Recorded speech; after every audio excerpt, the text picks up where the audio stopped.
Mahalaleel. Que le nom de l'Éternel soit une fois de plus exalté parce qu'il est Dieu, parce qu'il m'a choisi de parler en son nom en ce matin. Chère Assemblée, je vous invite de tourner avec moi la Bible au livre des Psaumes. Psaume 37, versets 4 et 5.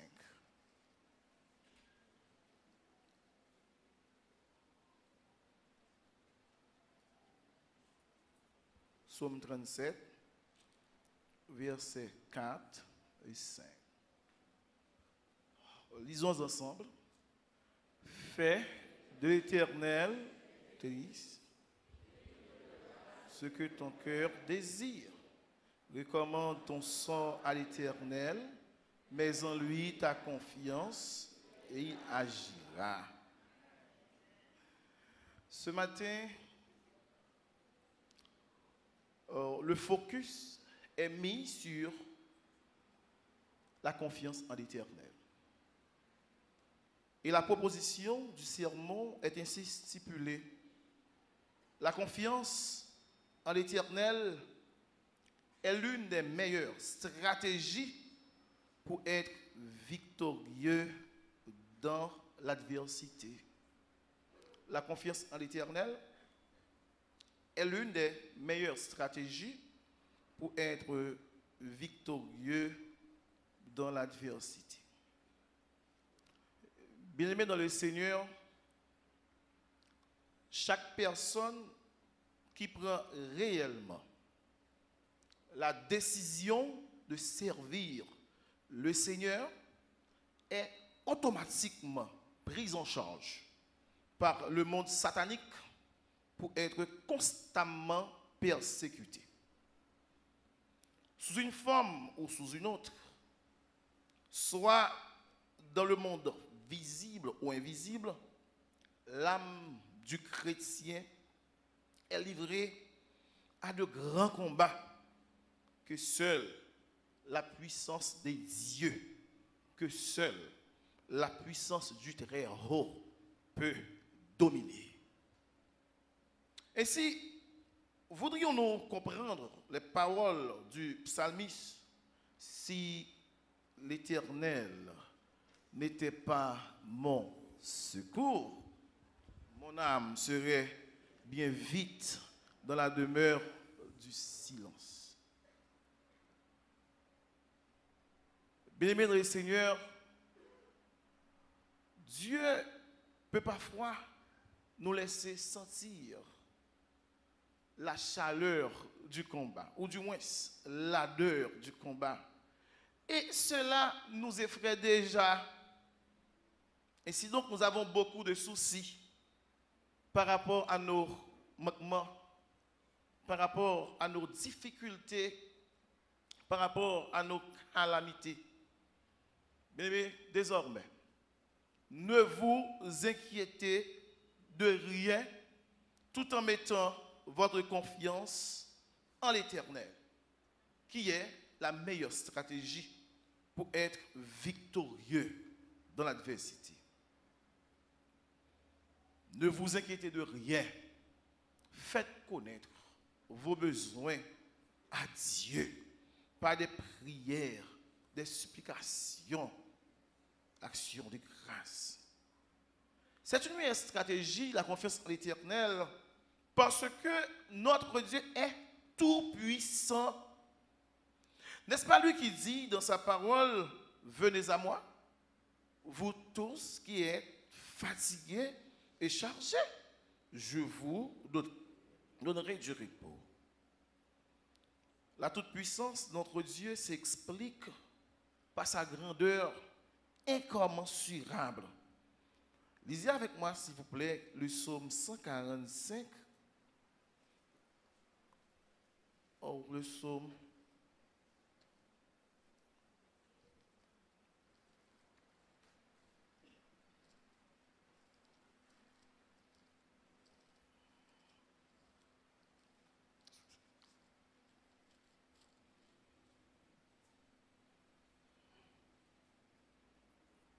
OK. Versets 3 et 4. L'Éternel est grand et digne de louange, et sa grandeur est insondable. Merci. Bien-aimés dans le Seigneur, il est triste de constater les ravages que les puissances démoniaques déversent sur la race humaine. Dans nos églises, nous avons des hommes, nous avons des femmes, des jeunes qui font semblant que tout va bien. Pourtant, au fond, ils ont des persécutions énormes dans leur vie. Ils ont des ennuis. Ils ont des ennuis extraordinaires. Leur âme et les esprits sont en confrontation constamment avec les démons. Certains cas paraissent perdus, désespérés.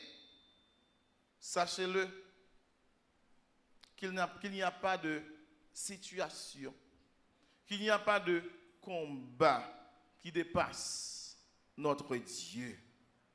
Faites confiance, bien-aimés, à Dieu, car il est tout-puissant.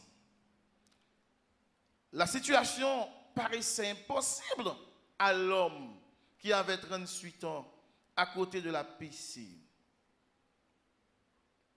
Prends ton lit et marche. Est-ce que vous comprenez? C'est la puissance de Dieu. C'est la réponse qu'il a donnée à l'homme qui dit, Seigneur, je n'ai personne pour me jeter dans la piscine. Peut-être, vous vous dites que la persécution est trop longue et qu'il n'y a pas de solution. C'est le cas de la sœur de Lazare qui dit au maître, il sent déjà. Pour lui, pour elle, elle était déjà trop tard. Pourtant, le Tout-Puissant lui a fait un rappel majestueux, extraordinairement important. Ne t'ai-je pas dit que si tu crois, tu verras la gloire de Dieu. Ces paroles, on les répète souvent, mais comprenez que c'est Jésus-Christ qui les a prononcées dans une situation qui était et qui reste impossible pour l'homme. Seulement le Dieu Tout-Puissant pouvait faire pareille déclaration, parce que la sœur de Lazare avait raison. Il n'y avait vraiment plus d'espoir. Mais le Seigneur lui a invité de comprendre qu'il est tout-puissant. Même s'il y a déjà 3 jours, même s'il y avait déjà 4 jours, mais lui, il peut faire quelque chose. Bien-aimé, il n'est jamais trop tard pour Dieu. Il suffit de faire confiance et tu verras la délivrance que l'Éternel va vous accorder, bien-aimés. La deuxième chose, c'est que l'Éternel, quand nous lui faisons confiance, il nous écoute. La Bible dit, quand le juste crie, l'Éternel entend. La Bible dit aussi, la prière du juste a une grande efficacité. Souvent de fois, à force de voir persister l'épreuve, on se demande, est-ce que l'Éternel nous écoute? Malgré les prières, encore les mêmes angoisses, les mêmes humiliations. Pourtant, le plan de Dieu n'est pas le vôtre. Notre bien-aimé frère Jean nous dit dans son livre 1 Jean, lorsque nous lisons les versets 14 et 15, nous avons auprès de lui cette assurance que si nous demandons quelque chose selon sa volonté, il nous écoute. Si nous savons qu'il nous écoute, nous savons que nous possédons la chose que nous lui demandons, que nous lui avons demandé, quelle qu'elle soit.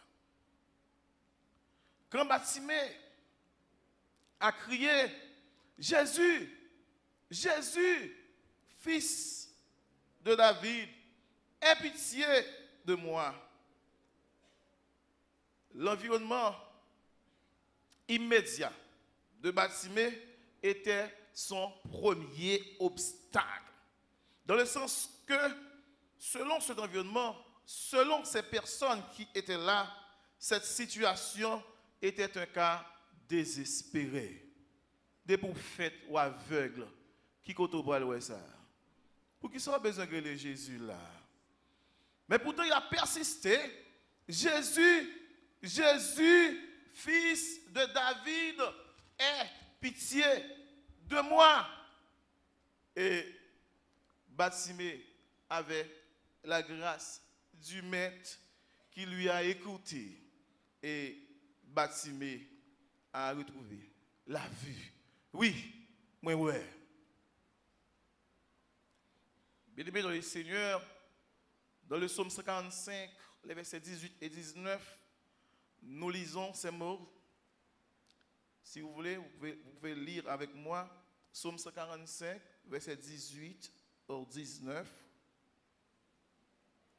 L'Éternel est près de tous ceux qui l'invoquent, de tous ceux qui l'invoquent avec sincérité. Est-ce que vous comprenez? De tous ceux qui l'invoquent avec sincérité. Verset 19e. Il accomplit les désirs de ceux qui le craignent. Il entend leurs cris et il les sauve. Il a écouté la voix de Daniel, oui, bien-aimé, devant le grand défi du roi. Des gens, les magiciens étaient déjà morts.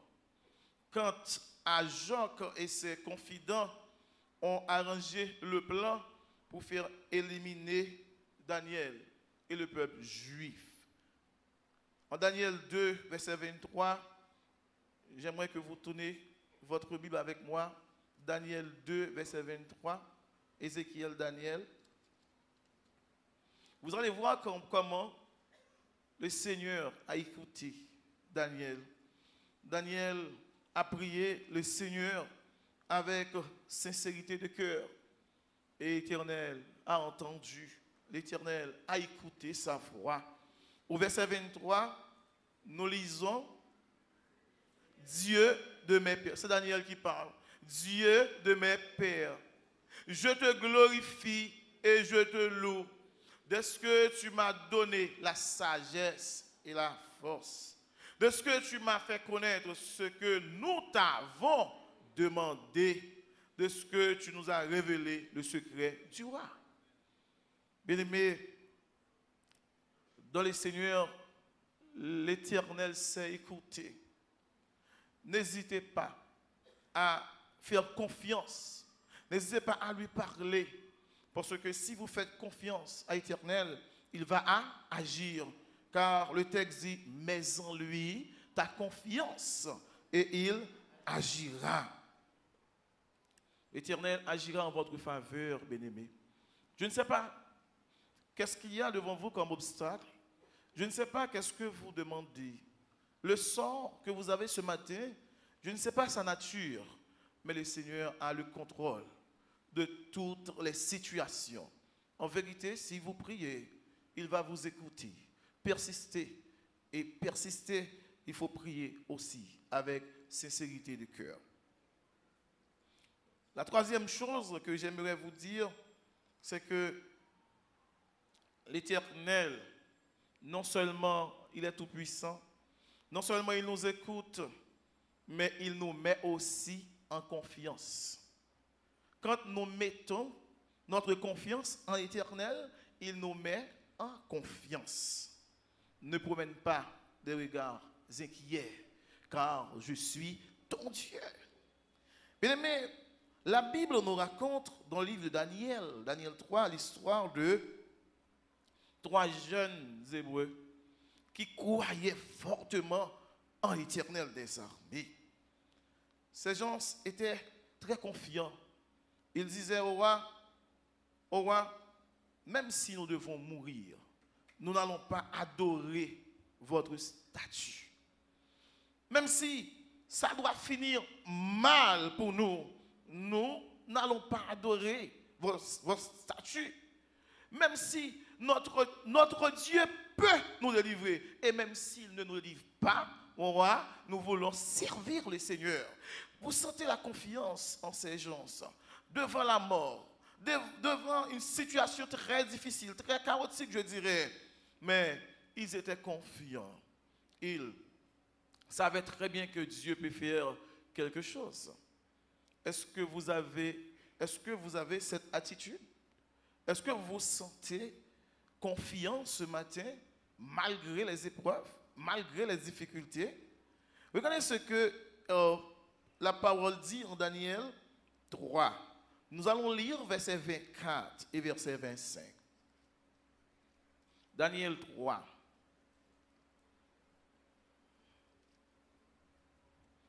Daniel 3, versets 24 et 25. On peut lire ensemble. Alors, le roi Nebuchadnezzar fut effrayé et se leva précipitamment. Il prit la parole et dit à ses conseillers, n'avons-nous pas jeté au milieu du feu 3 hommes liés? Ils répondent au roi, certainement au roi. Il reprit et dit, eh bien, je vois 4 hommes, sans lien, qui marchent au milieu du feu et qui n'ont point de mal. Et la figure du 4e ressemble à celle de fils de Dieu. Le monde ne va pas vous comprendre.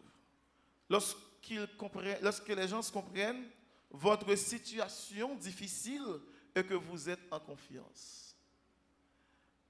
Le plus souvent, nous entendons les gens chanter avec Jésus, dans bac moins pas peur, tempête là.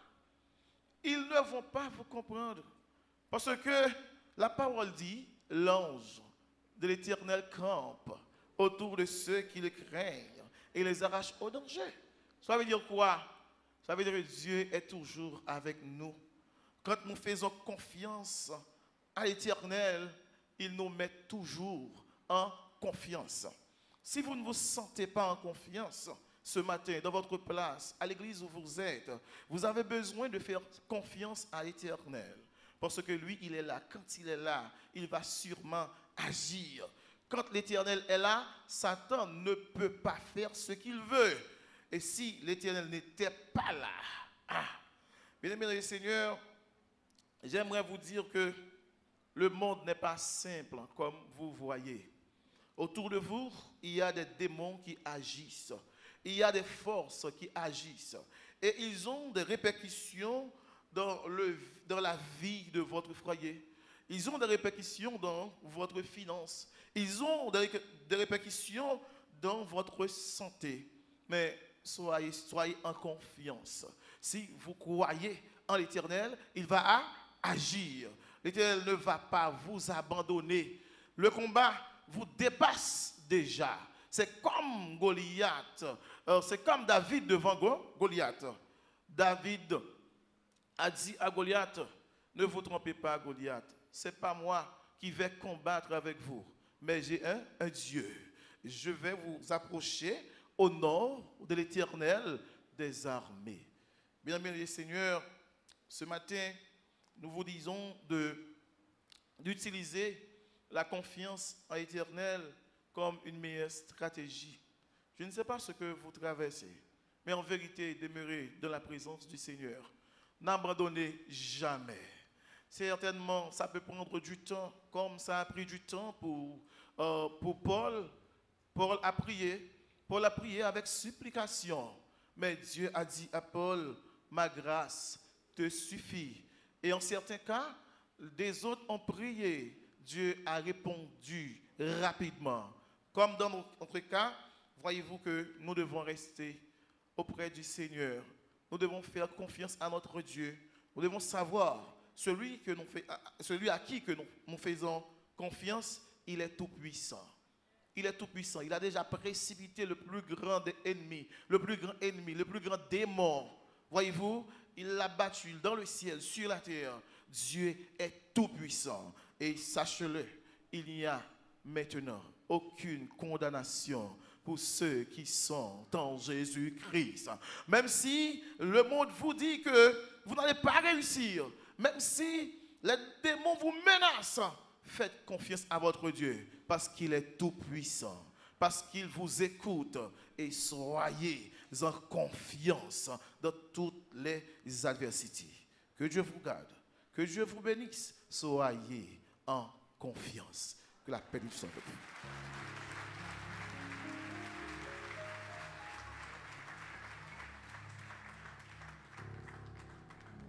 Alléluia. Proclamons notre bénédiction.